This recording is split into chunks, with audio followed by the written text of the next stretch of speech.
sur l'édition Innopolis 2022. Donc j'ai le plaisir de recevoir Jean-Luc Arnaud, qui est le vice-président de l'association des cadres territoriaux, qui va nous parler un petit peu de l'environnement, donc son action au niveau du territoire. Alors Jean-Luc, est-ce que vous pouvez nous expliquer un petit peu quelle est la fonction et la mission de votre organisme? D'accord, donc l'association, c'est le loi 1901, l'association des techniciens territoriaux de France, qui participe au développement des cadres territoriaux dans toutes les communes, dans les 36 000 communes de France, et même d'outre-mer et des territoires d'outre-mer, et qui permet à notre fonction et à nos éléments techniques de cadre de développer dans la France nos compétences et nos expertises techniques au sein des collectivités et amener notre expertise vers les maires et les conseillers municipaux. Alors on le voit, les collectivités sont en pleine mutation. Depuis quelques années, on parle de cette révolution numérique, de l'intégration du numérique sur des schémas existants. Donc ça demande une adaptabilité et une compréhension. Donc alors, le technicien, est-ce que c'est un métier de demain? Quels sont les enjeux pour la collectivité? Eh bien, le technicien, c'est un métier de demain et c'est compliqué justement de recruter les techniciens au vu des salaires, dont on l'a vu, les dernières augmentations de salaire dataient d'il y a 10 ans, du point d'indice, des fonctionnaires territoriaux comme des fonctionnaires d'État d'ailleurs.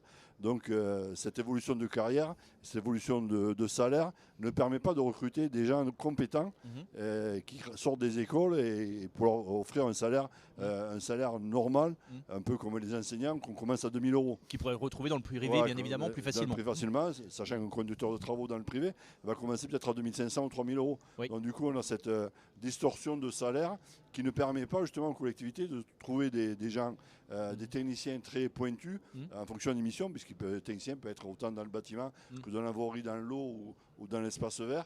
Il a plusieurs missions, donc du coup, il faut trouver ce genre de personnages et de compétences techniques à la sortie des écoles et qui soient bien formés.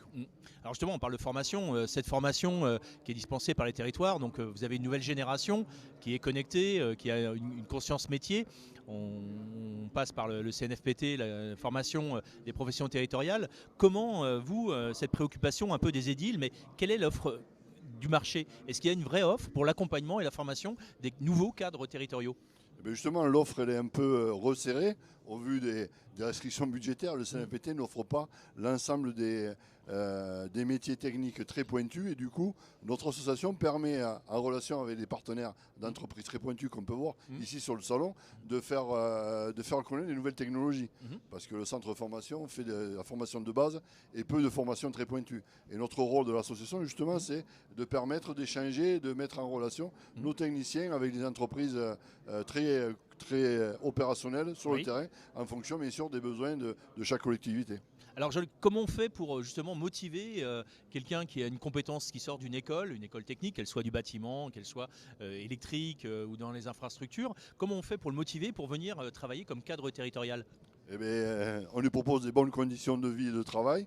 Donc le bien-être au travail, c'est aussi un gros enjeu du 21e siècle.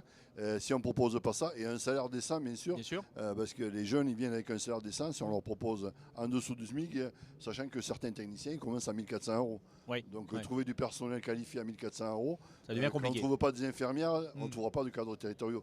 C'est cet aussi aspect financier qui motive.